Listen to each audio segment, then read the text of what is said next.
శ్రీ గురుభ్యో నమః, శ్రీమాత్రే నమః.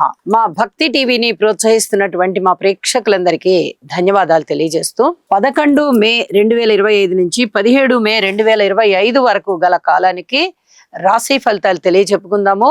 ముందుగా గ్రహస్థితులు. మేషంలో ఉచ్ఛలో ఉన్న రవి గారు బుధునితో కలిసి, వృషభంలో గురువు గారు, కర్కాటకంలో నీచ కుజుడు, కన్యలో కేతువు, అలాగే తులలో చంద్రుడు, మీన రాశిలో రాహువు శుక్ర శని గార్ల సంచారము.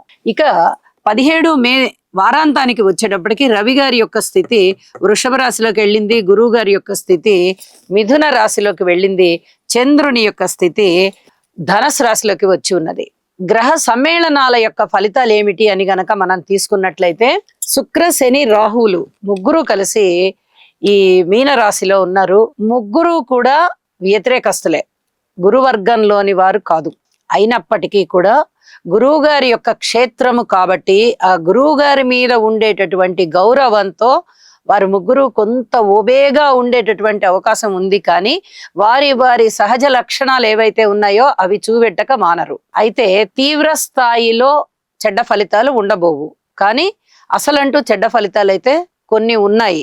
ఎందుకంటే శనిగారి యొక్క స్థితి రాహుతో కలిసి కానీ, శనిగారి యొక్క స్థితి శుక్రుడితో కలిసి కానీ, లేదా శుక్రుని యొక్క స్థితి రాహుతో కలిసి కానీ, లేదా శుక్రుని యొక్క స్థితి శనిగారితో కలిసి కానీ, ఇలా ఏ రకమైనటువంటి కలయికని తీసుకున్నా కూడా అది వివాహ జీవితంలో ఇబ్బందులను ఇస్తుంది.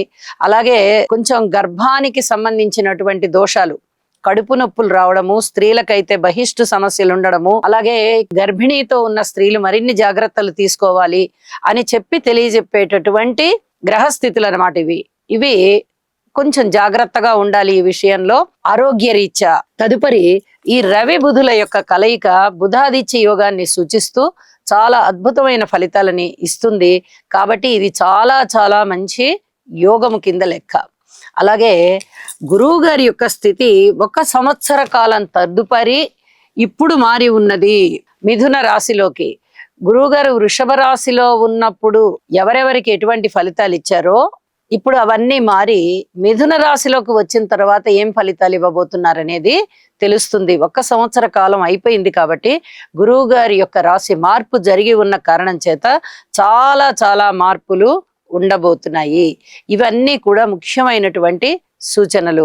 తదుపరి చంద్రుని యొక్క స్థితి గురుస్థానంలోకి వచ్చి ఉన్నది. అలాగే గురువు గారి యొక్క స్థితి మిథున రాశిలోకి వచ్చి ఉన్న కారణంగా వారాంతంలో గురువు గారి యొక్క దృష్టి చంద్రుడి మీద పడడము చాలా మంచి ఆత్మవిశ్వాసం పెంచేటటువంటి గ్రహస్థితి ఇది. అయితే ఎట్ ద సేమ్ టైం అంటాం కదా, అదే విధంగా శని గారి యొక్క దశమ దృష్టి కూడా చంద్రుడి మీద పడుతూ ఉన్న కారణం చేత ఇక్కడ కొంచెం మానసిక ఒత్తిడికి గురి అయ్యేటటువంటి అవకాశాలు కనిపిస్తూ ఉన్నాయి. ఈ పరిస్థితులని ఏ విధంగా సంయమనం చేసుకోవాలి అనేది మనము ఆ రాసులకి ఫలితాలు చెప్పుకునేటప్పుడు చెప్పుకుందాము. అలాగే వైరాగ్య తత్వం బాగా ఇనుమడిచ్చేటటువంటి పరిస్థితి, శనిగారి యొక్క స్థితి కేతువు మీద దృష్టి ప్రసరించడం అనేది, ఇవి కూడా చాలా పరిహారాలు చేసుకోవాల్సి ఉంటుంది. వీటన్నిటికీ కూడాను ఇవన్నీ కూడా మనము రాసుల్లో ఎవరి రాశికి ఎటువంటి ఫలితం ఉండబోతోందో అక్కడ చెప్పుకుందామని చెప్పి తెలియజేస్తూ రాసుల్లోకి వెళ్దాము. కన్యరాశి. కన్యరాశి వారికి ఈ వారం రోజుల కాలాన్ని పరిశీలన చేస్తే 2 గ్రహాల యొక్క ఉనికి చాలా సత్ఫలితాలను ఇస్తుంది. నవమంలో గురువు గారు బాగున్నారు, ఏకాదశంలో కుజుడు బాగున్నారు. మరి 2 గ్రహాల యొక్క ఉనికి అంటే మిగతా 7 గ్రహాల యొక్క ఫలితాలు కొంచెం వెనక పడ్డట్టే కదా అని మనం అనుకోవాలి. అయితే జాగ్రత్తల అంశాలైతే ఎక్కువ ఉన్నాయి, చెడు లేదు. మీరు బాగా గుర్తుపెట్టుకోండి. దీనివల్ల నష్టం వస్తుంది అని చెప్పేందుకు లేదు, కానీ దీనివల్ల లాభాలైతే రావు అని చెప్పడం ఉంటుంది. లాభాలు రాకపోవడం వేరు, నష్టం రావడం వేరు. చాలా మంది అంటారు లాభం రాకపోవడమే నష్టం కదండి అని. ఈ లాభం ఇంకోసారి రావచ్చు కదా. ఇప్పుడు నష్టం వచ్చేసింది అంటే పూర్తిగా నష్టపోయినట్టు లెక్క, కానీ ఆ లాభం అలా ఆపివేయబడింది. తాత్కాలికంగా నష్టం అనేది కనిపించదు. ఇప్పుడు రావాల్సిన డబ్బులు రాలేదంతే, పెట్టుబడులు అలాగే ఉన్నాయి, సరుకు అలాగే ఉంది, మీరు ఏం పెట్టుబడి మీద పెట్టారో అది మెటీరియల్ అలాగే ఉంది, నష్టం అయితే లేదు. ఎప్పుడో వస్తుంది లాభం. ఇది ఇక్కడ అర్థం చేసుకోవాల్సినటువంటి విషయం. గురువుగారి స్థితి మారిపోతుంది నవమంలోంచి. నవమంలో గురువుగారు బాగున్నారు కానీ వెళ్ళిపోతున్నారు. ఈ వారం మధ్యలోనే గురువుగారు వెళ్ళిపోతున్నారు. అలాంటప్పుడు పూర్తిగా ఆయన ఫలితాలు ఇచ్చేసి వెళ్తారు అని చెప్పడానికి లేదు. పూర్తిగా వృద్ధగ్రహం అయిపోయిన కారణం చేత ఫలితాలు ఇవ్వకపోవచ్చు కూడా ఇంకా లాస్ట్ మూమెంట్లో.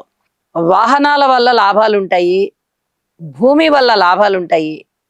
మిగతా విషయాలలో పిత్రార్జితాలు వచ్చేటటువంటి అవకాశం ఉంటుంది. సంతానం బాగుంటుంది, మీ మాట తీరు బాగుంటుంది, అలాగే మీ యొక్క కుటుంబము బాగుండే పరిస్థితి ఉంది.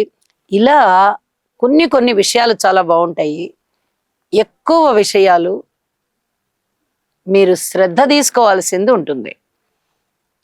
ఆరోగ్యరీత్యా శ్రద్ధ తీసుకోండి. గురువుగారు రాశి మార్పు వారాంతంలో జరుగుతోంది కాబట్టి.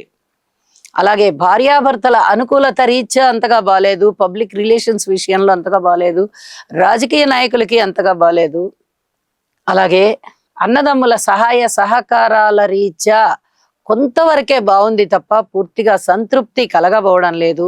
సంతాన రీత్యా మీరు పూర్తిగా ఓర్పు కలిగి ఉండాల్సిన పరిస్థితి కనిపిస్తోంది.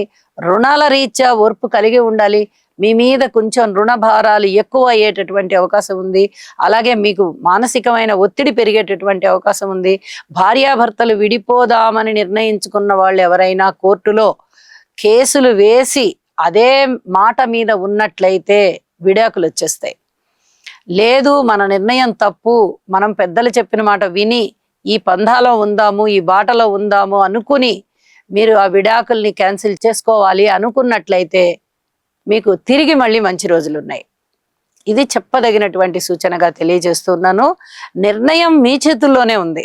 ఎంతసేపు ఉన్నా ఎవరైనా సలహా చెప్పగలరు తప్ప ఖచ్చితంగా మెడలు వంచి ఎవరు చేయించలేరు ఏ పని కూడా. కానీ ఇక్కడ గ్రహస్థితుల రీత్యా కొంత మంచి జరిగేటటువంటి అవకాశం ఉంది. చేతులారా చెడు చేసుకోవద్దు.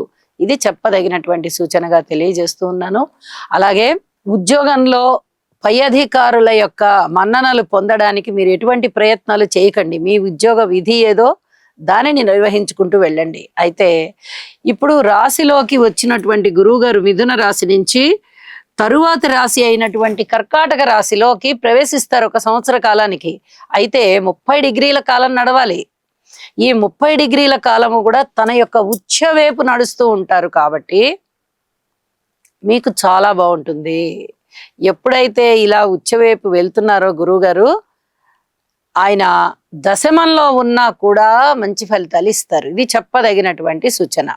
మీ ప్రయత్నంగా మీరు ఓర్పు కలిగి ఉండండి. మీ ప్రయత్నంగా మీరు ఏ కృషి అయితే చేస్తున్నారో అన్ని పనులు అవడానికి అది చేస్తూ వెళ్ళండి. ఇక్కడ 7వ స్థానం కొంచెం దెబ్బతిని ఉన్నది కాబట్టి జాగ్రత్తలు మటుకు చాలా ముఖ్యం అని చెప్పి తెలియచేస్తూ ఉన్నాను. విద్యార్థులు బాగుంటారు, స్త్రీలు బాగుంటారు, స్త్రీలకి బాగుంటుంది. కానీ స్త్రీల వల్ల మటుకు జాగ్రత్తగా ఉండాలి. ఇవన్నీ కూడా చెప్పదగినటువంటి సూచనలే అని చెప్పి తెలియజేస్తూ ఉన్నాను. ఎట్టి పరిస్థితుల్లోనూ నవగ్రహ స్తోత్ర పారాయణ విడవకండి, గణపతి పూజ విడవకండి. ఇవన్నీ చెప్పదగిన సూచనలుగా తెలియజేస్తూ ఉన్నాను. దుర్గా స్తోత్రాలు కూడా పారాయణ చెయ్యండి. మరింతగా మానసికమైన సంతోషం పెరుగుతుంది. వారాంతంలో వచ్చినటువంటి మార్పులు కూడా మనకి అంత పూర్తి అనుకూలత ఇవ్వబోవడం లేదు కాబట్టి ఈ పరిహారాలు చేసుకొని చక్కటి అభివృద్ధి పొందండి. శుభం.